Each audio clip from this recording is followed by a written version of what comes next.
नमस्कार, आप देख रहे हैं द बिहार टॉप। मैं हूं आदेशपुरी।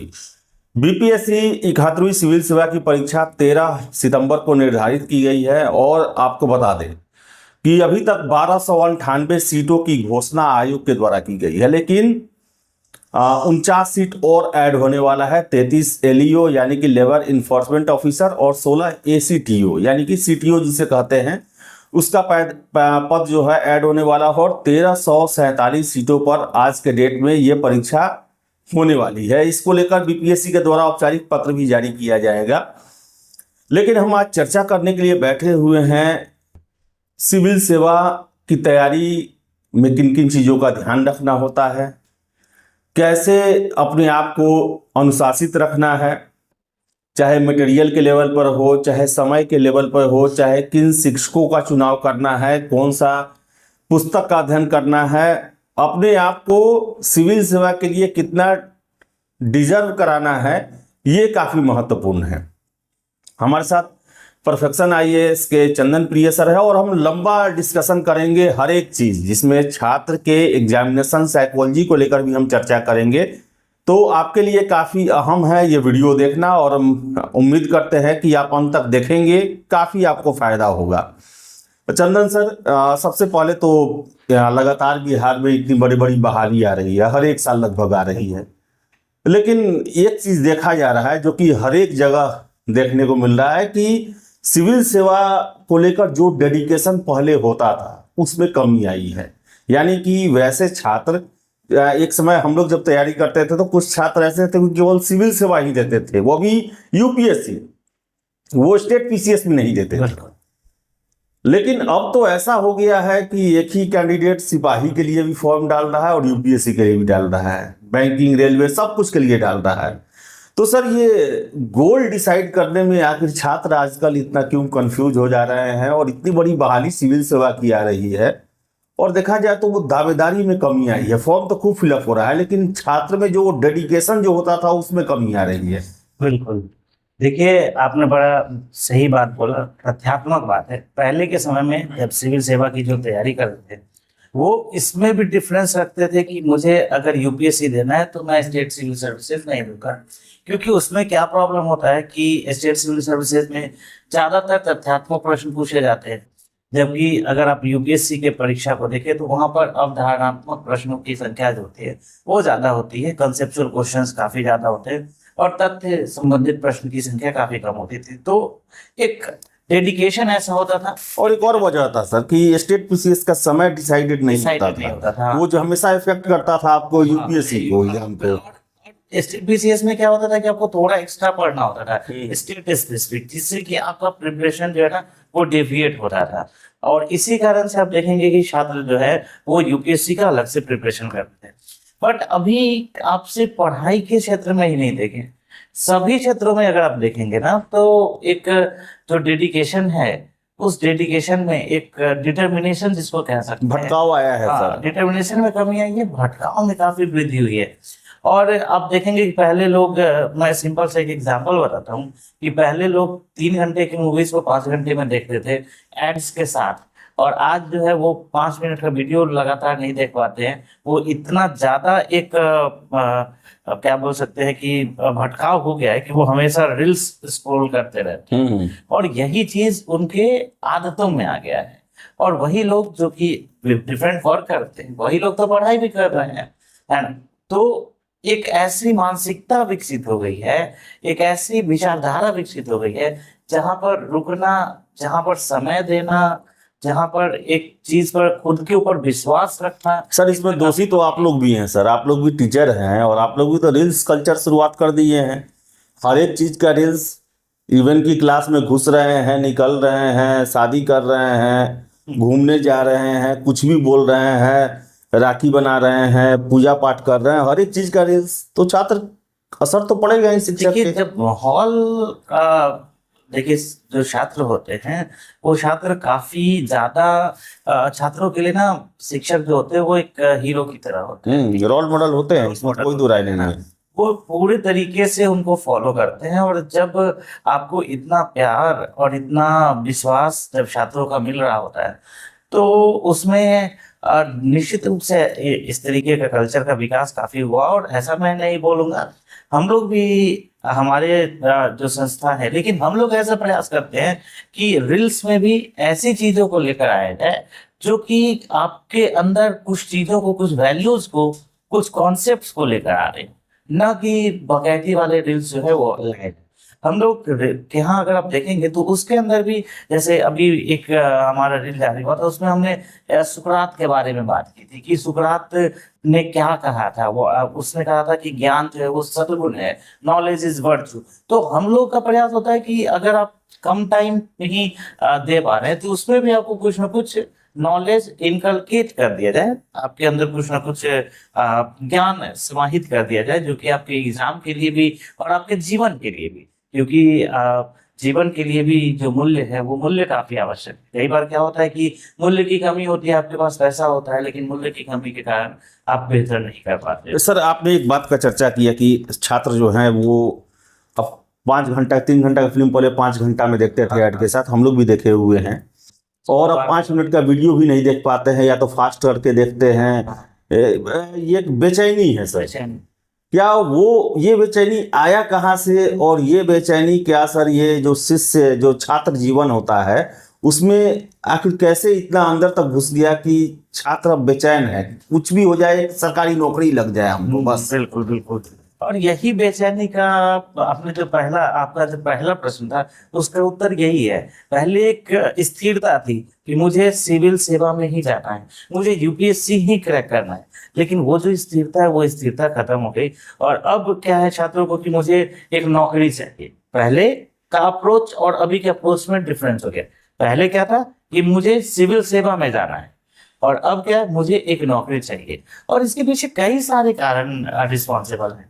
पहले क्या था कि जैसे इसको अलग अलग फैक्टर्स में देखा, जैसे सोसाइटल फैक्टर्स, सामाजिक कारक क्या है। तो सामाजिक कारक में अगर आप देखेंगे तो नौकरी का इतना ज्यादा इंपॉर्टेंस बढ़ गया है कि अगर दो व्यक्ति है, मान लीजिए कि दो भाई है, और उसमें किसी एक को नौकरी है और दूसरे को नौकरी नहीं है, तो आप देखेंगे उनके साथ आम लोगों के व्यवहार में भी काफी कुछ परिवर्तन देखने को मिलता है। इनफैक्ट घर वाले जो उनके साथ व्यवहार करते हैं, तो जिसका नौकरी है उसके साथ व्यवहार, सर नौकरी नहीं है उसके साथ व्यवहार में सर, इस पर आप मैं एक कहानी सुनाना चाहता हूँ। एक कैंडिडेट जो मुझे फोन एक आया था, कई बार फोन आया।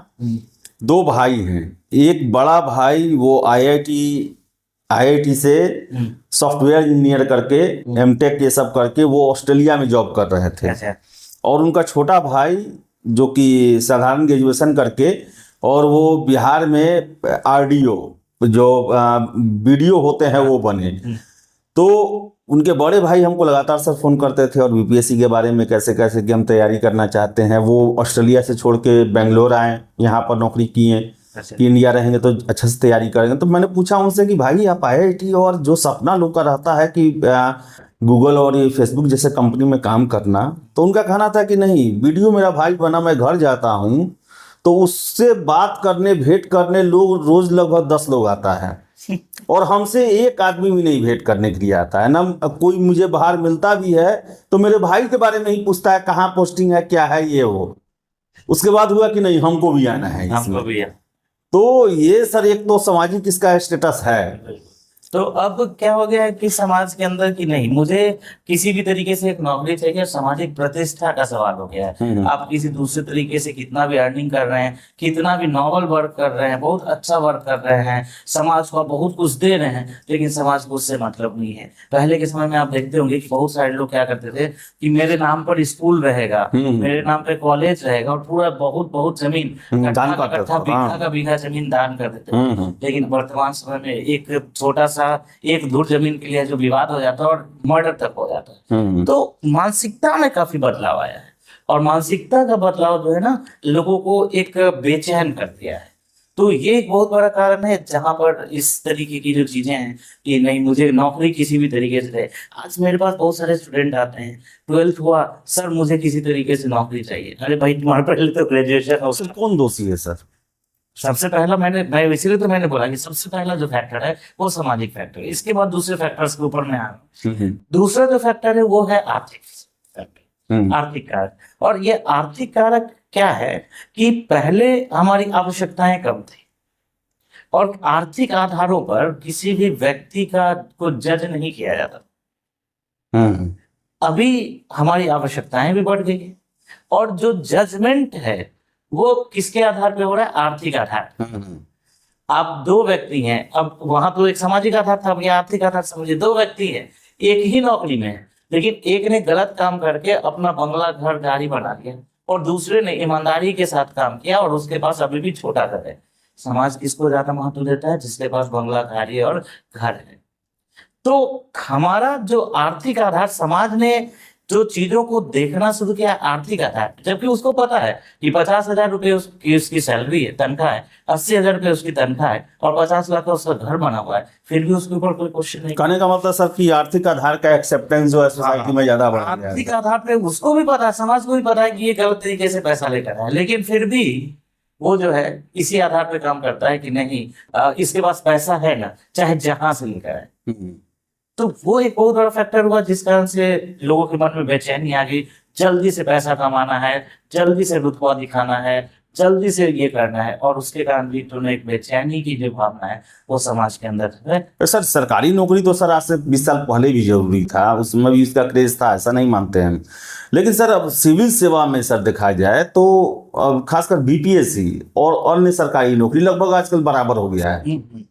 सर इसका क्या वजह है सर कि सरकारी नौकरी है वो भले ही डीएसपी का हो या फिर दरोगा का हो, एसडीएम का हो या सचिवालय का हो, कोई होना चाहिए, ये सर क्यों आ गया? सर पहले था कि आप देखते होंगे कि बैंकिंग का लड़का अलग है, एसएससी का लड़का अलग है, रेलवे का लड़का अलग है, बीपीएससी का अलग है, यूपीएससी का अलग है। वो कैटेगराइजेशन क्यों समाप्त कैसे हो गया? कैसे सब एक दूसरे में घुल मिल? वही मैं बता रहा था आपको कि अब सभी लोगों को ये हो गया कि नहीं मुझे एक नौकरी चाहिए, चाहे जहां से भी है। और जो पढ़ाने, और उसमें क्या हुआ कि जो सिलेबस जो था उसमें लोगों ने, जब पढ़ाने वाले लोग जो इसके अंदर है उसमें भी एक जो कैटेगराइजेशन था वो कैटेगराइजेशन भी आप देखेंगे कि वो भी खत्म, हाँ वो भी खत्म वो हुआ भी सर। खत्म हो गया। अब क्या हो गया कि जो लोग पहले मान लीजिए कि सिपाही का पढ़ा रहे थे, दरोगा का पढ़ा रहे थे, उन्होंने बोला कि इसी में, और किसी साल क्या हुआ कि बीपीएससी का क्वेश्चन थोड़ा इजी आ गया, तो कहा कि इसी में थोड़ा बहुत पढ़ लेगा तो बीपीएससी हो जाएगा। तो अगर वो जो छात्र है वो बीपीएससी की तैयारी कर रहा है, वो दरोगा की तैयारी कर रहा था, वो अगर बीपीएससी में प्रवेश करता है तो अच्छी बात है। लेकिन अगर आप बिना अस्त्र शस्त्र के आप जाएंगे, आपके अंदर एक प्रतिबद्धता होनी बेहतर है, लेकिन बिना अस्त्र शस्त्र के आप युद्ध लड़ने जाएंगे, आप कितने भी बहादुर हो, कितने भी प्रतिबद्ध हो, आपका हारना तय है। यही प्रॉब्लम हो। तो सर क्या अब क्या हो रहा है कि मतलब उनको तैयार उस तरीके से नहीं किया जा रहा है, लेकिन बोला जा रहा है कि तुम बीपीएससी के भी तैयारी करो, तुम बिहार ये कहा जाता है कि बीपीएससी करोगे तो दरोगा और ये तो निकल ही जाएगा। लेकिन उसके लिए फिर अलग है।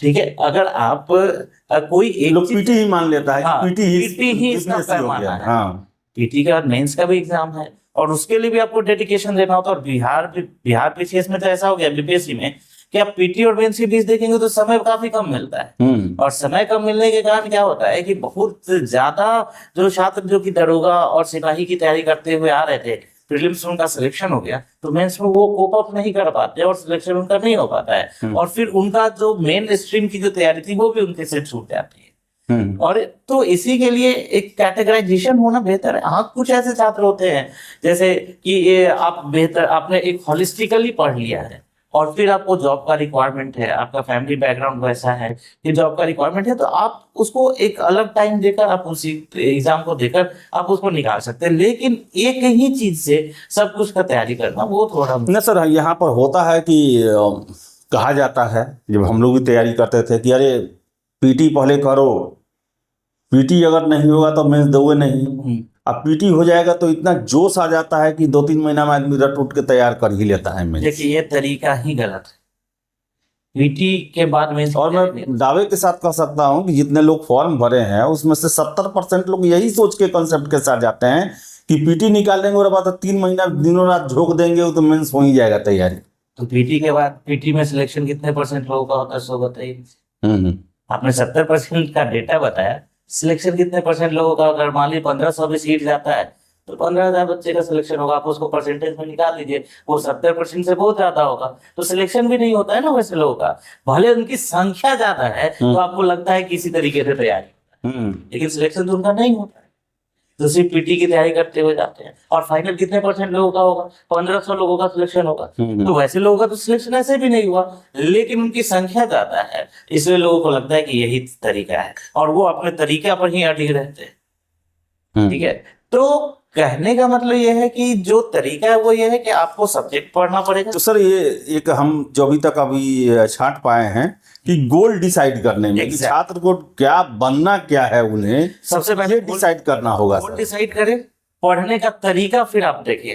फर्स्ट वर्क गोल डिसाइड कर लिया आपने कि सिविल सर्विसेज में जाना है, तो दूसरी जो बात है अच्छा, गोल डिसाइड करने का माने सिविल सर्विस में हमको तैयारी करना है, तो हम कैसे जानेंगे कि हम भाई उसके लायक है? बहुत लोग कहता है कि अरे कोनो नौकरी कर ला, कलेक्टर ये सब सपना ना देखे के चाहिए, वो सब ना हो फले सब कोई से, तो सर कैसे पता चलेगा कि हम ये कर सकते हैं? देखिए, आपने तो अभी रिसेंटली मूवी भी देखा होगा, 12th फेल वाला मूवी, और ये रियलिस्टिक कहानी पे बनी हुई मूवी है। देखिए, आपकी इच्छा शक्ति सबसे महत्वपूर्ण है। सबसे पहली बात कि आपकी इच्छा शक्ति कितनी है, आपका दृढ़ निश्चय कितना है, संसाधन काफी उपलब्ध है। पहले संसाधन एक बहुत बड़ा फैक्टर हुआ करता था, आज के समय में संसाधन बहुत बड़ा फैक्टर नहीं है। सबके पास मोबाइल है, गूगल सबको पता है, चैट जीपीटी सबको पता है, आप सिंपली चीजों को निकालेंगे आपको बहुत सारे रिसोर्सेज मिल जाएंगे। तो संसाधन अब एक हर्डल रहा ही नहीं।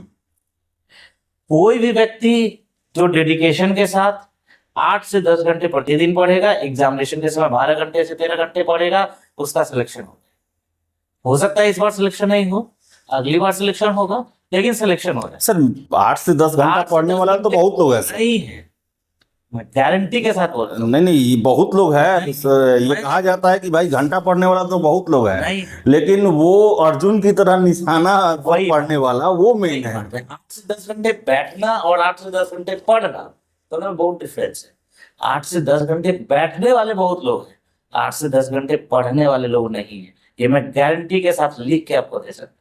पढ़ते ही नहीं है, वो तो 8 से बैठे हुए हैं, थोड़ा देर मोबाइल देख रहे हैं, थोड़ा देर अब उनको पता ही नहीं कि सर आजकल एक सर ये लाइब्रेरी कल्चर खूब चला हुआ है, पटना से लेके दिल्ली तक, छोटे छोटे शहरों में, सासाराम चले जाइए, मोतिहारी, बेतिया, मुजफ्फरपुर, ये लाइब्रेरी कल्चर खूब चला हुआ है, जहाँ पर छात्र जाएंगे और अजीब अजीब तरीका होता है, कान में कुछ ठूस लेंगे, उसके बाद अपना किताब कॉपी रख के, और लगता तो है कि खूब पढ़ाई चल रहा है, लेकिन उसका रियलिटी उसके बारे में बड़ा ही डार्क आता है सर। और जहाँ तक मुझे जानकारी है कि वहाँ से रिजल्ट बहुत कम होता है। सर क्या मानते हैं सर कि इसे दुष्प्रचारित किया जा रहा है या सच में पॉजिटिव फायदा इससे है? देखिए, लाइब्रेरी ना तो आपके रिजल्ट में सहायक हो सकता है, ना आपके रिजल्ट में बाधक हो सकता है। आपको पढ़ना है, आप घर पे पढ़ सकते हैं। घर पे अगर संसाधन उपलब्ध नहीं है, घर पे अगर उस तरीके का माहौल उपलब्ध नहीं है, तो लाइब्रेरी में जाकर पढ़िए, लेकिन लाइब्रेरी से ही होगा ये गलत बात है। अब सर मानिए कोई लड़का है सर, वो सहरसा से पटना आया पढ़ने के लिए, यहाँ तो रूम में है, अपना लॉज में है, और फिर उसको लाइब्रेरी चाहिए। पहले होता था एक समय की लाइब्रेरी में किताब होता था जो आपके पास नहीं है, फिर से है कि वहाँ पर घर में है कि जो फैमिली है, कोई प्रॉब्लम है, इसलिए आप जाकर वहाँ एकांत में पढ़ते थे। लेकिन जब आप घर से पढ़ने के लिए ही बाहर आए हैं, उसके बाद फिर लाइब्रेरी में जाते हैं, वहाँ पर आपको वाईफाई कनेक्शन मिलता है, ऐसे एयर कंडीशन होता है, सब कोई सदुपयोग कर पाता है सर? आपको क्या लगता है सर? देखिए, अगर सदुपयोग करना चाहेंगे तो आप घर पे भी बैठ के पढ़ सकते हैं, अपने लॉज में भी पढ़ सकते हैं, लाइब्रेरी में भी पढ़ सकते हैं। अब डेफिनेटली लाइब्रेरी में आप पढ़ रहे हैं, अगर एयर कंडीशन में पढ़ रहे हैं, एसी में पढ़ रहे हैं, तो ऑब्वियस सी बात है कि आपकी एफिशिएंसी ज्यादा होगी। लेकिन अब आप जाकर एसी में जाकर सो जाएंगे तो कोई फायदा नहीं होना है। अब आप सोने के लिए लाइब्रेरी ले रहे हैं तो फायदा नहीं होना है, लेकिन पढ़ रहे हैं वहां पे जाकर, और बहुत सारे छात्र सो जाते हैं, है ना, लेकिन आप पढ़ने के लिए जा रहे हैं वहां पे, तो डेफिनेटली फायदा होगा। देखिए, मैं आपको फिर से वही बात बोलूंगा, मेरी बात थोड़ा सा सुनेंगे कि प्रोसेस जो है ना, कि ये इस तरीके से होगा, इस तरीके से होगा, या इस तरीके से होगा। आपने देखा होगा कि मान लीजिए एक बुक की बात करें, इंडियन ज्योग्राफी की बुक बात करें, या ज्योग्राफी की बुक की बात करें, ठीक है, मैं बुक पे क्यों आ रहा हूँ, सो आपको आंसर्स को बताता हूँ। बुक की बात करें तो कोई बच्चा जो है एनसीईआरटी पढ़ता है, फिर भी उसका सिलेक्शन होता है, कोई बच्चा जीसी लियोंग पढ़ता है, उसका भी सिलेक्शन होता है, क्योंकि लिखा हुआ सब में वही चीजें हैं। अब लोग क्या है, फोकस इस पे करते कि वो कौन सा किताब पढ़ा था, वही किताब हमें पढ़ना है। आपको जो किताब से समझ में आ रहा है सही तरीके से, आप उसको पढ़िए। कोई बोलेगा सविंदर सिंह से पढ़ा था तो मैं भी उसी से पढ़ूंगा, हो सकता है आपको वो लैंग्वेज नहीं समझ में आ रहा। कोई बोलेगा डीएस लाल से पढ़ रहे थे, उसका सिलेक्शन हुआ तो मैं उसी से पढ़ूंगा, नहीं। आप लाइब्रेरी में पढ़े, रूम पे पढ़े, घर पे पढ़े, जहां आपको पढ़ना है, पढ़ना पड़ेगा। पढ़ना पड़ेगा। वो आप रूम में रखे अगर आप 8 घंटा 10 घंटे कंसिस्टेंसी के साथ देते हैं, आप लाइब्रेरी में जाकर आप मोबाइल देख रहे हैं तो नहीं होगा सिलेक्शन, सीधा सा बात है। आप जाकर मोबाइल देख रहे हैं, गाना सुन रहे हैं और इधर उधर कर रहे हैं और कह रहे हैं कि हम डेली लाइब्रेरी जा रहे हैं, तो ये माहौल थोड़ा इस तरीके का बदला है। माहौल इस तरीके का हुआ है कि लोग बड़े बेचैन हो गए हैं और अपने आप को दिखावटी पाना जो है ना, वो हमारे कल्चर में प्रवेश कर गया। जो आपने बोला था कि ये आ रहे हैं जा रहे हैं, गुरुजी उतर रहे हैं, उसका भी रील्स बन रहा है, तो ये कल्चर में हो गया। हमारे कल्चर को इसको चेंज करना पड़ेगा। ये जो एक वीआईपी कल्चर जो हो गया है ना दिखावटी पाने का, वो आपको शौक है आप कीजिए, रखिए, आपके ऊपर किसी तरीके का समस्या है आप सब कुछ कीजिए। सर आपने कहा कि 8-10 घंटे पढ़ना पड़ेगा, बिल्कुल सीरियस पढ़ना पड़ेगा, बिल्कुल। लेकिन क्या पढ़ना है? क्या आपको लगता है कि छात्रों को सही में ये पता है कि क्या पढ़ना है? सर आपने ये भी बात कहा कि संसाधन इतने ज्यादा हो गए हैं कि उसमें अब संसाधनों में भी चुनाव करना होगा कि कौन से संसाधन हमारे लिए उपयोगी हैं, लाभकारी हैं। तो सर किताब जो है उसका चयन किस तरह हो, मैगजीन का चयन किस तरह हो, ऑनलाइन पढ़ते हैं तो आप ऑनलाइन का चयन कैसे हो, जिस साइट पर आप देखते हैं वो कौन सा ऑथेंटिक साइट है, यहाँ की जानकारियाँ जो हैं वो सटीक है। फिर से शिक्षक का भी चुनाव जरूरी है कि शिक्षक भी कैसा होना चाहिए, शिक्षक भी अब रील्सबाज नहीं होने चाहिए जो पढ़ाएं। तो सर ये एक बहुत बड़ा समस्या है और इसमें जो है ग्रामीण क्षेत्रों के छात्र जो आते हैं पढ़ने के लिए वही ट्रैप में फंसते हैं। तो वो सर घंटा पढ़ने के लिए तो सब कुछ तैयार है, आप चलने के लिए तैयार हैं, लेकिन रास्ता भी तो आपका मंजिल भी तो ले जाए, वो रास्ता चाहिए। तो उसके लिए सर क्या उपाय है? देखिए आप भी हम लोग जो एक बड़ा पॉजिटिव डिस्कशन हमारा हो रहा है, तो सबसे पहले आपने बोला गोल डिसाइड हो गया। गोल डिसाइड करने के बाद आप घर से निकल के उसके बाद आपने अपने आप को मोटिवेट कर लिया कि मुझे 8 से 10 घंटे पढ़ना है। अब आती है बात चयन की कि मुझे किस चीज का चयन करना है ना। पहले गोल का तो चयन हो गया, लेकिन उस मंजिल पर पहुंचने के लिए हमें किस रास्ते का चयन करना होगा, ये बड़ा महत्वपूर्ण हो जाता है। तो सबसे पहली बात बुक्स का चयन। पहले बुक्स के चयन की बात करते हैं, मटेरियल के चयन या रिसोर्सेज के चयन की बात। आपको सबसे इंपॉर्टेंट पॉइंट ये है कि आपको क्या नहीं पढ़ना है ये पता होना चाहिए। दूसरी बात, आपने ये पता कर लिया कि मुझे ये सब नहीं पढ़ना, मुझे ये चीजें पढ़नी, तो उस एक सब्जेक्ट के लिए मैक्सिमम, मैं बोलता हूं मैक्सिमम एक बुक रखना है। मैक्सिमम एक बुक, एक सब्जेक्ट के लिए रेफरेंस बुक, एक बुक आपका प्रीवियस ईयर क्वेश्चन का और एक आपका क्लास नोट्स। एक सब्जेक्ट के लिए आपके पास 3 रिसोर्सेज से ज्यादा नहीं। एक बुक है ना, एक आपका नोट्स, क्लास नोट्स हो सकता है, और तीसरा पीवाई की प्रीवियस ईयर्स क्वेश्चंस जो कि आपने पढ़ लिया। जैसे आपने 1857 की क्रांति पढ़ी तो 1857 की क्रांति के क्वेश्चंस उठाकर बना लिया, ठीक है। दूसरी बात, आपने जब रिसोर्सेज का चयन कर लिया, संसाधन, और संसाधन हो सकता है सबके लिए अलग अलग हो लेकिन बहुत नहीं। दूसरी बात सर, बुक मैंडेटरी है। हाँ, मैंडेटरी है। तो ऑफलाइन पढ़िए, ऑनलाइन पढ़िए, लेकिन बुक चाहिए। आप मंगल ग्रह पे जाके पढ़ो, ठीक है, आपको पढ़ना पड़ेगा बुक। वो जो पीडीएफ स्क्रॉल करने से, पीडीएफ कलेक्टर बनने से आप डिस्ट्रिक्ट कलेक्टर नहीं बने, ठीक है, आप पीडीएफ कलेक्टर ही बने हुए रहे। तो वो नहीं करना है, आपको कम से कम रिसोर्सेज में मल्टीपल टाइम पढ़ना है। एक बार पढ़ लिए, 2 बार पढ़ लिए, 3 बार पढ़ लिए। मैं अपनी बात बताता हूँ, मेरे जो बुक्स होते थे, आज जो मैं पढ़ता था आज भी मेरे पास वही बुक्स है, एनसीईआरटी की वही बुक्स है, और उसी में मैं अंडरलाइन आज भी करता हूँ, ये चीज। क्योंकि उससे क्या होता है कि आप, और वहां पे क्या होता है कि मैं कहीं से फैक्ट लेकर मैं आया तो वहां पे ऐड ऑन करता हूँ, कुछ आया तो वहां पे मैं लिखता हूँ, कोई नया चीज हुआ तो वहां पे लिखता हूँ। वो बार बार एक ही बुक, एक ही रिसोर्सेज को देखने से आपका ना एक माइंडसेट पूरा उस तरीके से प्रिपेयर हो जाता है और आपका प्रिपरेशन सही तरीके से। तो इसलिए पहली बात, आपके बुक्स फिक्स होने चाहिए। दूसरी बात, ऑनलाइन और ऑफलाइन एक बड़ा मुद्दा बुक है। कैसे फिक्स होगा सर? देखिए, बुक्स फिक्स होने का 2-3 आपके पास ये पैरामीटर है। पहले तो आपके जो शिक्षक बता रहे हैं, तो वो शिक्षक, वो बुक आप देखिए, ठीक है। अब यहाँ पर आपका शिक्षक का चुनाव बड़ा महत्वपूर्ण हो जाता है कि कौन शिक्षक बता रहे हैं, ठीक है। नहीं तो कुछ ऐसे तो लोग हैं जो बोल देते हैं कि मेरा ही किताब नोट्स नहीं पढ़ेगा तो तुम्हारा सिलेक्शन ही नहीं नहीं होगा, हाँ। ऐसे शिक्षक नहीं है, ऐसे लोगों को चाहिए था, ठीक है। ऐसा कभी होता ही नहीं है कि इसी बुक से सिलेक्शन होगा, दूसरे बुक से सिलेक्शन नहीं होगा, ऐसे हो ही नहीं सकता है। आप उससे संबंधित कोई भी बुक पढ़े, आप स्पेक्ट्रम पढ़ेंगे तो सिलेक्शन होगा और बिपिन चंद्रा पढ़ेंगे तो सिलेक्शन नहीं होगा। ये कौन हो गया, कहाँ से हो गया? ऐसा नहीं है। आपको अच्छे शिक्षक होने चाहिए। और अगर शिक्षक नहीं है तो आप उसको यूट्यूब से देख सकते हैं, फेसबुक से, ये आप क्या बोलते हैं, गूगल से आप देख सकते हैं, या फिर आप अपने किसी जो सिलेक्टेड कैंडिडेट हैं उनके भी से उनसे पूछ सकते हैं आप उसमें से। सर, एक बुक का चयन में ये भी सुनते हैं कि कई महीने लग जाते हैं सर। जो आप एक बुक की चर्चा किए हैं, मानिए कि सर जो रफ़ी में ही सविंदर सिंह का आपने बात कहा, सविंदर सिंह तक पहुंचने में, या फिर और भी जो किताब हो सकते हैं, जैसे पटना यूनिवर्सिटी के जो पहले वीसी थे, तो आरबी सिंह का, तो ये सब किताब को तो देखना पड़ेगा सर, चयन करना पड़ेगा, तब तो ये चयन होगा ना कि हाँ भाई यही किताब हम इसी को लीड करेंगे। देखिए, आपको एक बात मैं बताता हूँ। आपको बेसिक अंडरस्टैंडिंग के लिए आप सबसे पहले एनसीईआरटी देख लीजिए।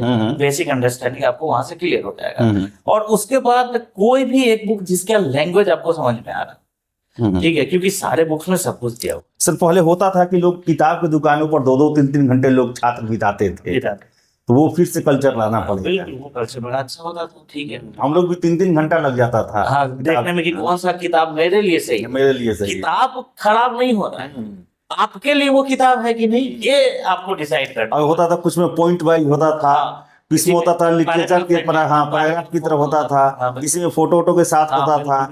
आपके लिए क्या इंपॉर्टेंट है ये आपको समझना पड़ेगा। आप ये नहीं समझे कभी भी कि वो जो बुक पढ़ रहा है, हो सकता है आपको उस चीज का रिक्वायरमेंट नहीं हो। जैसे मैं अपनी बात बताता हूँ, मुझे कभी भी पॉइंट फॉर्म का नोट्स जो है ना, वो मुझे अच्छा नहीं लगता, मैं कभी नहीं पढ़ता हूँ। लिखते वक्त मैं पॉइंट फॉर्म में लिखता हूँ, लेकिन पढ़ते वक्त क्या होता है, मेरा ना एक कोऑर्डिनेशन ब्रेक हो जाता है। पहला पॉइंट, दूसरा पॉइंट मुझे याद नहीं रहता है, तो मैं ऐसे बुक्स खोजता हूँ जिसमें आपको पैराग्राफ फॉर्म में लिखा हुआ हो। कनेक्टिविटी, आपका अलग मेथड हो सकता है, उनका अलग मेथड हो सकता है, सबके मेथड्स अलग हो सकते हैं।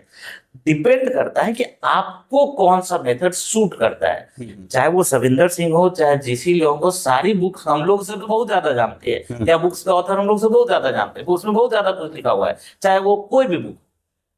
हम किस बुक को अपने साथ कोप अप कर पा रहे हैं, ये इंपॉर्टेंट है। और ये आपको बुक्स के शॉप पे आपको दिखेगा, या आपको पीडीएफ में, लेकिन वो पीडीएफ वाले में आप उतना अच्छे से उसको समझ नहीं पाएंगे, तो बुक के शॉप पे आपको दिखेगा। इसलिए आप देखते होंगे पहले के समय में खूब भीड़ रहती थी बुक शॉप।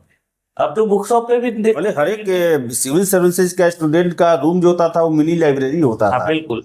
तो वहां, अब तो वहां पे बुक शॉप पे भी लोग नहीं दिखते हैं, है ना।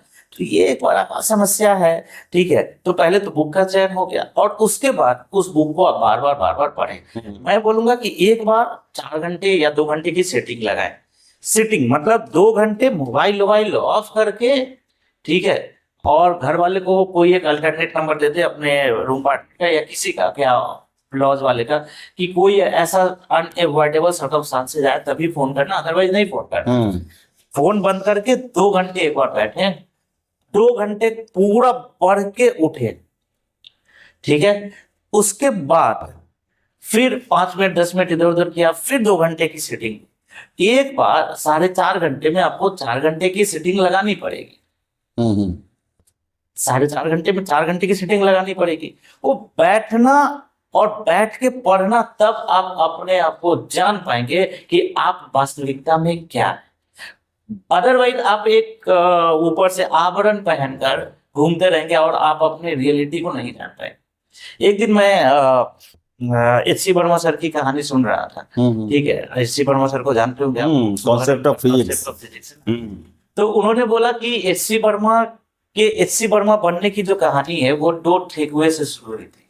अच्छा। है ना। उनकी कहानी मैं आपको बताता हूँ कि दो ठेकुए से उनकी माँ क्या करती थी कि ये थोड़ा सा पढ़ने में इंटरेस्ट नहीं लगाते थे। तो इनकी माँ क्या करती थी कि वो उनको एक रूम में बंद कर देती थी, बोलती थी कि अगर तुम 1 घंटे बैठकर लगातार पढ़ोगे तो तुमको 2 ठेकुआ मिलेगा।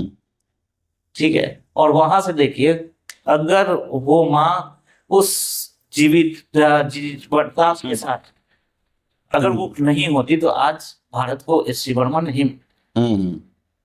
वो जो एक होता है ना कि अपने आप के अंदर से खुद को निकालना, जो आप वास्तविकता में है, जो आप रियलिटी में है, वो अपने आप को निकाल कर रखना, ये आप खुद को नहीं जानते। ये तब होता है जब आप पढ़ने बैठते हैं। ऐसे तो किसी को मजा नहीं आता है पढ़ने में, लेकिन जब वो पढ़ने लगता है तब उसके अंदर का जो एक फीलिंग होती है, उसके अंदर का जो रस होता है, तब वो उसे समझ में आने लगता है।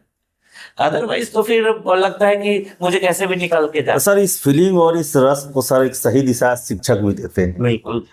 लेकिन ये भी है कि गुरु मिले तो ठीक है, और गुरु घंटाल मिल गया तब क्या होगा सर? अभी देखिए, एक मैं बात बताता हूँ कि अभी शिक्षक कम इंटरटेनर ज्यादा हो गए।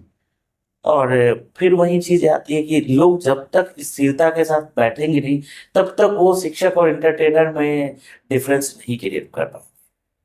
आपको समझना पड़ेगा कि शिक्षक क्या होता है। शिक्षक वो होता है, पहले के समय में आपके जो शिक्षक रहे होंगे, है ना, देखिएगा कैसे एक पैराडिज्म शिफ्ट हुआ है, तो समझिएगा। आपके जो शिक्षक रहे होंगे तो आपको जब मारा करते होंगे, और जब आप जाकर अपने पिताजी को बताते होंगे कि वो फलाना शिक्षक ने मुझे मारा है, तो आपके पिताजी 2 झापड़ आपको और लगा, डर के मारे हम लोग बोलते नहीं होंगे। पहली बात अगर बताते नहीं होंगे, बता दिया तो 2 झापड़ और कुछ गलती किया हो तभी शिक्षक ने मारा है। और आज क्या होता है कि वो आता है शिक्षक से पूछने क्यों तुम मारा है ना। बदल गया, ये पैराडिज्म शिफ्ट हो गया है, माहौल बदल गया पूरे तरीके। पहले शिक्षक जो होते थे वो सादगी के प्रतीक होते थे, एक न था सादा जीवन उच्च विचार, और उल्टा हो गया। तो अब ये शिक्षक और इंटरटेनर में डिफरेंस समझना पड़ेगा।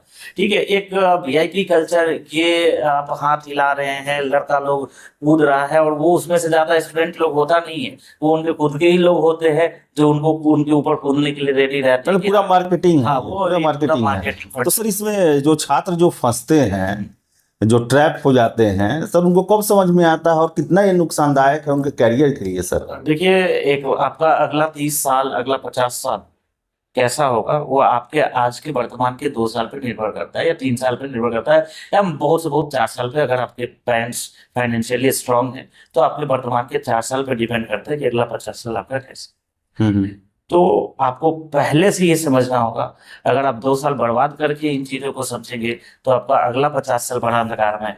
तो ये तो पहले छात्रों को समझना पड़ेगा कि क्या वास्तविकता है, क्या रियलिटी है। और जब तक इस बात को नहीं समझेंगे, वास्तविकता को नहीं समझेंगे, उनके लिए अगला जीवन जो है वो बड़ा कठिन। तो सर एक भेड़ चाल का एक कॉन्सेप्ट आया है कि कोई भी चीज़, जैसे कि अब एक नौकरी ज़्यादा इसमें संख्या में सीट आ रहा है, सारा लोग उसी का फॉर्म फिलअप करना शुरू कर देगा।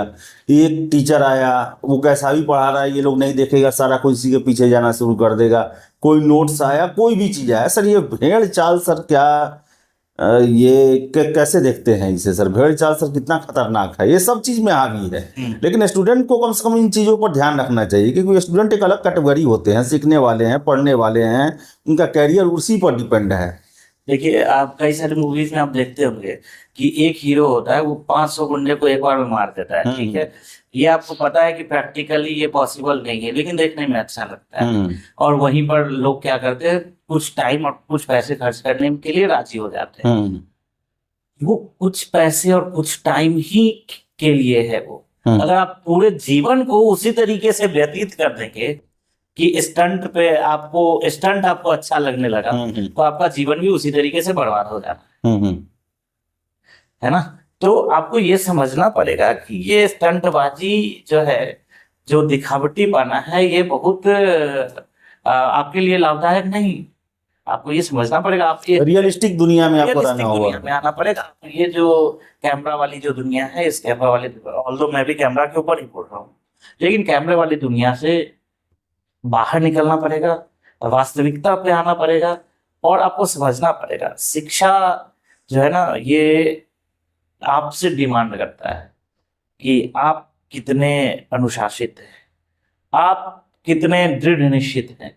आप इस तरीके से अगर करेंगे तो बाद में आपको, हो सकता है अभी मेरी बातें उतनी बेहतर नहीं लग रही, ठीक है, लगेंगी, लेकिन बाद में हो सकता है आप में से कुछ मुझे कुछ भला बुरा भी कहें, लेकिन बाद में आपको ये जब चीजें समझ में आएंगी तब आपको पता चलेगा कि इस बातों का कितना महत्व था।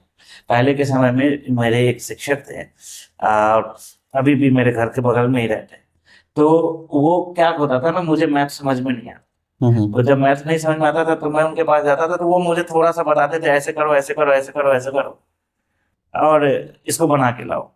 मुझे बड़ा गुस्सा आता था कि आधा छोड़ देते थे, थोड़ा आधा क्यों, एक लाइन ही लिखा हाँ, कि ये हिंट्स दे देना कि हाँ।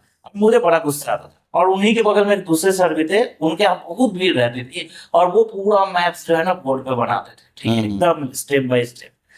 हम अपने पिताजी को डांटते, बार बार बोलते थे कि देखिए तू सर कितना अच्छा पढ़ाते हैं, हमको भी उनके यहाँ भेज दीजिए। लेकिन संजोग से मेरा किस्मत उस समय अच्छा था कि ये जो जिनके यहाँ मैं पढ़ता था, जो कि पूरा बनाते नहीं थे, वो और मेरे पिताजी मित्र थे, तो कहे कि तुम जाके वहीं पढ़ो।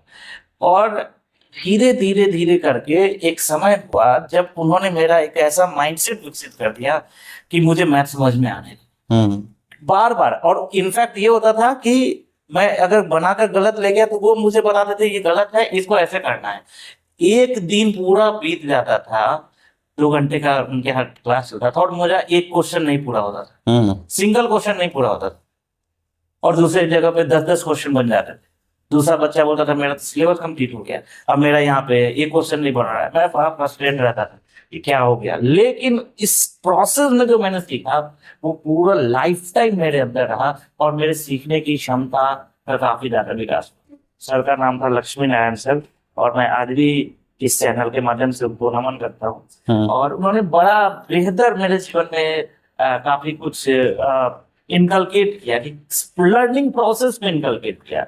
और यही कारण है कि आगे भी मैं बहुत कुछ को लर्न करता रहा। तो उस समय खराब लगता है, लेकिन बाद में जब उस समय बड़ा बड़ा खराब लगता था, ठीक है, बड़ा गुस्सा आता था, लगता था कि इनको क्या, उसको ऐसे ही बोल के इनका कोचिंग छोड़ दे।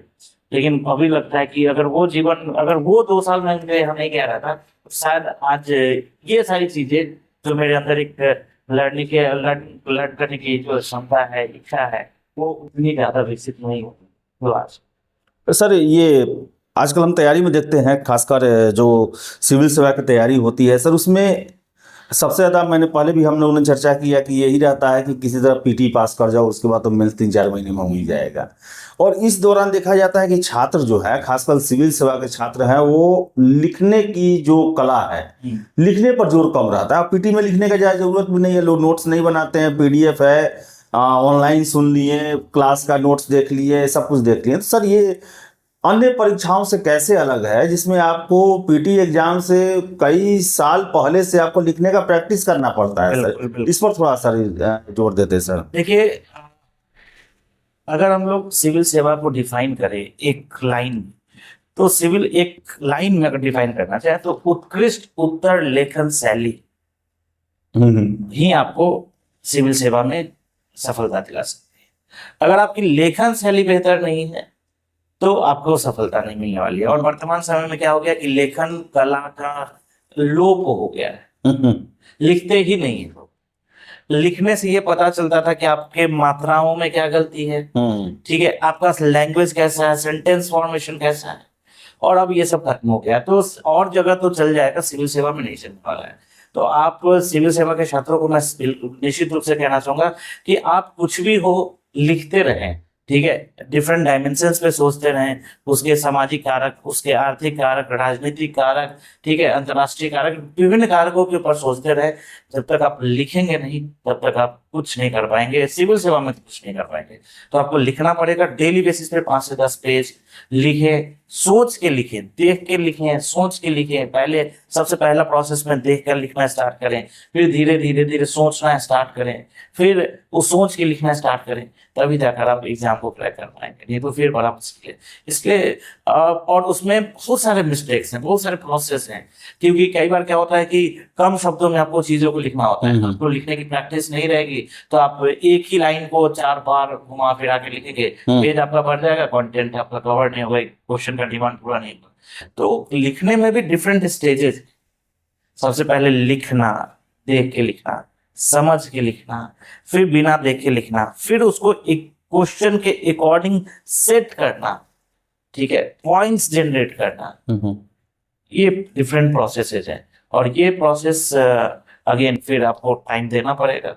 अगर आप वो 2 महीने वाले में सोच रहे हैं कि 2 महीने में हम सिविल सेवा की तैयारी कर लेंगे, रट टूट के हो जाएगा, हो जाएगा, तो रट के तो पहले होता नहीं है।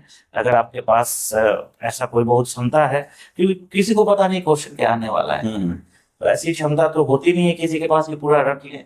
लेकिन भगवान अगर आपको ना सर, कुछ लोग का क्वेश्चन तो पूरा लड़ता है, तो फिर तो वो तो रटवा ही सकते हैं सर। पूरा सिलेबस, क्वेश्चन कोई सिलेबस के बाहर तो आता नहीं है, ठीक है। कौन सा ऐसा क्वेश्चन है जो सिलेबस के बाहर का है? क्वेश्चन कैसे लड़ जाएगा? क्वेश्चन नहीं लड़ता है, ठीक है, क्वेश्चन लड़ता नहीं है। अगर लड़ रहा है तो वो फिर एक अलग चीज है, ठीक है। क्वेश्चन नहीं लड़ता है, टॉपिक लड़ता है, टॉपिक तो लड़ेगा ही, यूपीएससी में भी लड़ता है, अब क्वेश्चन कैसे लड़ जाएगा? अच्छा एक बात बताइए कि एक सिंपल सा मैंने मान लीजिए कि हिमालय के बारे में बोला, ठीक है, हिमालय का की रचना बताइए, कैसे उसका फॉर्मेशन हुआ है, उत्पत्ति बताइए, उसका सिग्निफिकेंस बताइए, ठीक है, उसका महत्व बताइए, ठीक है। उसके बाद मतलब मान लीजिए कि भारत के विभिन्न भूआकृतिक संरचनाओं के बारे में बताइए, इसका भूआकृतिक इतिहास बताइए।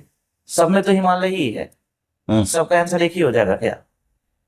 सबका आंसर तो एक नहीं होगा। नहीं इसका फॉर्मेशन कैसे हुआ एक अलग चीज है, इसका सिग्निफिकेंस क्या है एक अलग चीज है, इसका जो जियोलॉजिकल हिस्ट्री अलग चीज है। तो कहेंगे कि हिमालय से आ गया क्वेश्चन, ऐसे नहीं होता है, ठीक है। तो सब ऐसे बच्चों को बेवकूफ बनाया जाता है जिनको इसके बारे में नहीं पता है, और वैसे बच्चों की संख्या ज्यादा है। प्रॉब्लम इस है कि ऐसे बच्चों की संख्या ज्यादा है, इसीलिए वो क्या होता है कि हमेशा जो बहुमत होता है, बहुमत होना अलग चीज है, लेकिन बहुमत सही होगा एक नहीं होता है। सर एक और चीज है सर कि आजकल सिविल सेवा में खासकर देखा जाता है कि सीटों की संख्या छात्रों को बड़ा आकर्षित करती है। जैसे अभी हम देख भी रहे हैं 70वीं आया, 2000 प्लस सीट था, 71वीं ही है, अभी लगातार सीटों की संख्या बढ़ते जा रही है। ये भी एक बहुत बड़ी संख्या है छात्रों की जिसको आकर्षित करता है। और इसका एक और सर हम देखते हैं वजह कि अगर आप फॉर्म फिलअप होता है तो आप देखेंगे कि 25 दिनों तक जो है वो 1.5-2 लाख के आसपास फॉर्म फिलअप होता है, और लास्ट के 3-4 दिनों में ही 2-2.5 लाख के आसपास हो जाता है। अब इस बार ही सर जो 30 जून को अंतिम डेट था तो 83,000 अंतिम दिन फॉर्म फिलअप किया गया। सीटों की संख्या सर कितना छात्रों को उत्प्रेरित करती है तैयारी करने के लिए, और ये सीट की संख्या क्या सिविल सेवा में सीट देकर आने से सिलेक्शन हो जाता है क्या अन्य परीक्षाओं की तरफ? देखिए बरसाती जो मेढक होते हैं वो सिविल सेवा के मूल छात्र होते नहीं है, ठीक है, तो उनके ऊपर बहुत ज्यादा फोकस करने की आवश्यकता नहीं है। ऐसे बरसाती लोग, बरसाती शिक्षक, ये सब जो है, जैसे कि अभी देखा कि सिविल सेवा में सीट ज्यादा है तो सिविल सेवा का पढ़ाने लगे, अगली बार देखा कि किसी टीचर का भाग ज्यादा हो गया, उसमें पढ़ने लगे, तो ऐसे लोगों का और जगह हो सकता है, सिविल सेवा में नहीं होता है।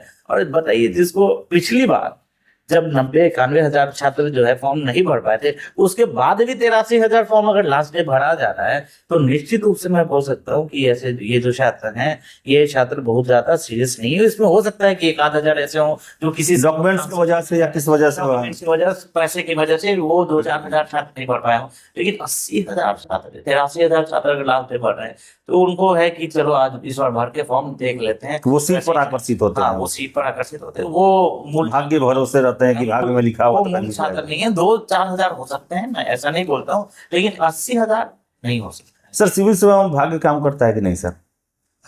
भाग्य देखिए, आपका भाग्य भी किसको सहायक होता है, किसके लिए सहायक होता है? ऐसा तो नहीं होता कि सब किसी का भाग्य पीटी मेंस इंटरव्यू सब में साथ। देखिए भाग्य जो आप बोल रहे हैं ना, भाग्य नहीं होता है, डिस्टिनी होती है, ठीक है। कई बार क्या होता है कि आप आपके पास सब कुछ है, ठीक है, और लगभग सब कुछ सेम है, ठीक है, लेकिन आपके किसी मित्र का सिलेक्शन हो गया, आपका सिलेक्शन नहीं हुआ, अंतिम तक जाके नहीं हुआ, तो कई बार ऐसा होता है कि भगवान ने आपकी कुछ और डेस्टिनी डिसाइड किया होगा, तो आप कितना भी मेहनत करेंगे वहां पर नहीं होगा। हो सकता है भाग्य थोड़ा काम करता है, लेकिन भाग्य से पूरा हो जाएगा ये नहीं होता, ठीक है। डेस्टिनी कभी कभी होता है कि आप जो पढ़ कर गए वही आ गया, है ना, आपने जो चीज सोचा वही चीज हो गया। इंटरव्यू में कोई जवाब आपके एथिक को बहुत अच्छा लग गया, आपको ज्यादा नंबर दे दिया आपको। तो डेफिनेटली डेस्टिनी तो होती है, लेकिन ये कहेंगे कि सिर्फ भाग्य से ही आप कुछ पढ़ के नहीं गए और आपका आपने सब जो जो टिक किया वही आपका सही हो गया, आप गाना लिख के आ गए मेंस में सिलेक्शन, ये नहीं होता है। डेस्टिनी एक हेल्प कर सकता है आपको सिलेक्शन दिलाने में। सर एक प्री एग्जाम साइकोलॉजी होता है सर, कि अभी एग्जाम में सामान्य सितंबर में एग्जाम है सर, तो अभी छात्रों को क्या चल रहा होगा, किस टाइप के छात्रों को क्या चल रहा होगा, जो पहली बार दे रहे हैं, जो कुछ नंबर से छूट जाते हैं हमेशा, कुछ जो हमेशा पीटी निकाल लेते हैं, और कैसा रहना चाहिए सर? बड़ा अच्छा कैटेगराइजेशन आपने किया है कि मूलतः अगर हम लोग देखेंगे तो छात्र यही 3 कैटेगरी के हैं। एक ऐसे छात्र जो कि इस बार पहली बार एग्जाम दे रहे हैं, बड़ा एनक्यू में रहते हैं, ठीक है, उसमें भी 2 कैटेगरी है। एक ऐसे छात्र जो पूरा पढ़ के दे रहे हैं, हाँ, जो सीरियस रहते हैं, डरे हुए रहते हैं। कुछ ऐसे छात्र हैं जो कि मतलब ऐसे फॉर्म भर दिया कि इस बार देखेंगे, चेक करेंगे इस बार। दूसरे ऐसे छात्र होते हैं जिनके कुछ कुछ मार्क्स से बड़ी संख्या है, कुछ कुछ मार्क्स से छूट जाता है, और ऐसे छात्रों की संख्या बहुत बड़ी है, बहुत बड़ी संख्या ऐसे ही छात्रों की है। और तीसरे ऐसे छात्र हैं जो कि हमेशा प्रीलिम्स निकाल लेते हैं, वो अभी एकदम आंसर्स लिख रहे होंगे, वो ज्यादा पैनिक नहीं हो रहे होंगे, तो वो करंट अफेयर्स पढ़ेंगे और जाएंगे एग्जाम देते, थोड़ा बहुत रिवाइज करेंगे, तो उस कैटेगरी को निकाल देते हैं। हम लोग पहले कैटेगरी पे आते हैं जो इस बार फर्स्ट टाइम दे रहे हैं। तो जो फर्स्ट टाइम दे रहे हैं उनको तो पहले आपको पूरा रिवाइज करना होगा, प्रीवियस ईयर जितने भी क्वेश्चंस हैं उसको बनाना पड़ेगा, और रियल टाइम में टेस्ट देना पड़ेगा। फिर अगेन टेस्ट और प्रैक्टिस सेट में डिफरेंस है, मैंने एक बार आपके चैनल के माध्यम से बताया था। तो टेस्ट पे फोकस करें, प्रैक्टिस सेट पे बहुत ज्यादा फोकस करने से कोई काम वाम होने वाला नहीं है। दूसरी बात, जो कि कुछ मार्क्स से छूट जा रहे हैं, तो वैसे छात्रों को मैं कहूंगा कि आपको अपने नोट्स में थोड़ा बहुत जो चीजें छूट रही है उसको ऐड ऑन करो, और क्वेश्चंस को बना कर देखो, और रियल टाइम में इनके लिए टेस्ट सीरीज बड़ा इंपॉर्टेंट हो जाता है। कि होता है कई बार क्या होता होगा इनको कि पहले सब कुछ आता होगा, एग्जाम में जाकर भूल जाते हैं, ऐसे छात्र होते हैं कि वहां पर माइंड ब्लैंक हो गया। तो आपको क्या करना है ऐसे छात्र को, कि आपको रियल टाइम में बिना पंखा का, ठीक है, बिना एसी का आप क्वेश्चन बनाइए, ठीक है, और उस टाइम में 12 बजे बैठकर क्वेश्चन बनाइए, 12 से 2, क्योंकि उसी टाइम में एग्जाम होना है। उस समय आपका माइंड कैसा तो वर्क कर रहा है। कई बार ऐसा होता था, मैं अपनी बात बताता हूँ, फर्स्ट टाइम मेरा जब यूपीएससी का प्रीलिम्स लिखा था तो मेरा प्रीलिम्स नहीं हुआ था, और आपको उसके पीछे का बहुत बड़ा कहानी मैं बताता हूँ। मैं क्या करता था, रात में पढ़ता था और सुबह में सोता था, ठीक है, और सुबह में सोता था, मेरा सोने का मूल समय जो होता था सुबह 6 बजे से लेकर 12 बजे 11 बजे तक का टाइम होता था, 6-7 बजे, और मेरा पेपर था 9:30 बजे से, ठीक है। अब हुआ क्या कि मैं एग्जाम देने गया, उस समय मुझे नींद आ रहा है, मेरा माइंड उस तरीके से वर्क नहीं कर रहा है, क्योंकि मैं हमेशा रात को टेस्ट देता था, तो नहीं हुआ सिलेक्शन। तो ये सब छोटे छोटे फैक्टर्स आपको लगता है कि वर्क नहीं करते, लेकिन बहुत वर्क करते हैं। तो आप उसी टाइम पे एग्जाम दीजिए, उसी माहौल में एग्जाम दीजिए, उस कहीं से ट्रेवल करके आइए तब एग्जाम दीजिए, 2 घंटा बिना मतलब थोड़ा परेशान होकर तब एग्जाम देने का कोशिश कीजिए, इस समय आपको कितना नंबर आ रहा है, ठीक है। तो छोटे छोटे चीजों को, क्योंकि आपका 2 मार्क्स 1 मार्क्स से नहीं हो रहा है, तो इसका मतलब है कि आपके पढ़ाई में बहुत ज्यादा प्रॉब्लम नहीं है, आपको प्रोसेस में थोड़ा सा चेंज लाना पड़ेगा, थोड़ा सा कीजिए, हो जाएगा सब लोगों का। मैं यही बोलना चाहूंगा सभी छात्रों को कि आपने अगर सिविल सेवा चुना है तो निश्चित रूप से ये बहुत बड़ी बात है, क्योंकि सिविल सेवा एक ऐसा रास्ता है जिसमें आपको कहा जाता है कि अंगारों पे चल जाना होगा, ठीक है। बहुत सारे लोग आपको ताना देंगे, बहुत सारे लोग बहुत सारी बातें कहेंगे, लेकिन आपको इन सारी चीजों के ऊपर फोकस नहीं करना, क्योंकि आपको आपकी पहचान भी जितनी होगी उतनी पहचान दूसरे लोगों की नहीं होगी। रातों रात आपको लोग जानने लगेंगे, रातों रात आपको मतलब आपके रिश्तेदार जो कि आपसे कभी मिलते नहीं थे, वो रिश्तेदार भी सबको बताने लगेंगे कि ये मेरा फलाना है। तो आपको एक बहुत बड़े चीज को प्राप्त करने के लिए बहुत ज्यादा कठिन तपस्या करना पड़ता है। आपको वो करना पड़ेगा, तपस्या करना पड़ेगा, दूसरा कोई ऑप्शन नहीं है। उस तपस्या को कीजिए और लगातार लगे रहिए। इसमें 3 फैक्टर हैं। स्टडी बेहतर तरीके से कीजिए, फर्स्ट स्टडी, दूसरा प्रैक्टिस सही तरीके से कीजिए, और तीसरा जो मैं सबसे इम्पोर्टेंट फैक्टर मानता हूँ वो है रिवीजन। रिवीजन जितना मल्टीपल टाइम करेंगे, सही टीचर का चुनाव कीजिए, सही मटेरियल का चुनाव कीजिए, और सिर्फ लोग अपनी बातों में नहीं आकर पूरा रिवाइज कीजिए। जितना मल्टीपल टाइम रिवाइज करेंगे उतने सिलेक्शन होने के चांसेस। तो चलिए, चंदन प्रिय सर थे और हमने लंबी चर्चा की पीटी एग्जाम को लेकर, छात्रों की साइकोलॉजी को लेकर, क्या हम लोग के साथ गुजरता है, क्या होता है, इन सभी मुद्दों पर हमने बात किया। आपकी क्या राय है कमेंट बॉक्स में ज़रूर बताएं। और सिविल सेवा की तैयारी है, अनुशासन, डेडिकेशन ये मांगा जाता है और भटकाव से बचना पड़ता है, तभी इसमें आपका चयन सुनिश्चित होगा। नहीं तो लाखों लोग हैं भीड़ में, और सबसे पहले गोल डिसाइड करना होगा। आप फिल्म में देखते हैं तो उसमें ये दिखाया जाता है कि गोल पहले ही डिसाइड होता है। तो आपको जाना कहाँ है? आपको सरकारी नौकरी चाहिए या फिर आपको सिविल सेवक बनना है, ये आपको डिसाइड करना पड़ेगा। और सिविल सेवक बनना है तो उसके लिए कोई शॉर्टकट नहीं चलता है, उसके लिए पूरा एक स्ट्रेटजी, डेडिकेशन, अनुशासन, समय और अपने आप को खपाना पड़ता है, तभी सरकार आपको इतनी बड़ी जिम्मेदारी आपके सर पे रखती है। बिल्कुल। तो चलिए, फिर आगे मिलेंगे, आगे बात करेंगे सिविल सेवा को लेकर ही। और इसलिए हमने किया क्योंकि द बिहार टॉप के साथ जो है वो सिविल सेवा के कैंडिडेट ही सबसे ज़्यादा जुड़े हुए हैं। और ये वीडियो आप लोग जरूर देखें, ये सर का हो या हमारा हो, एक्सपीरियंस के आधार पर हमने चर्चा की है इसको लेकर। तो बहुत बहुत धन्यवाद। वीडियो पसंद है लाइक शेयर करें, हमारे चैनल द बिहार टॉप को सब्सक्राइब जरूर कर लें। धन्यवाद।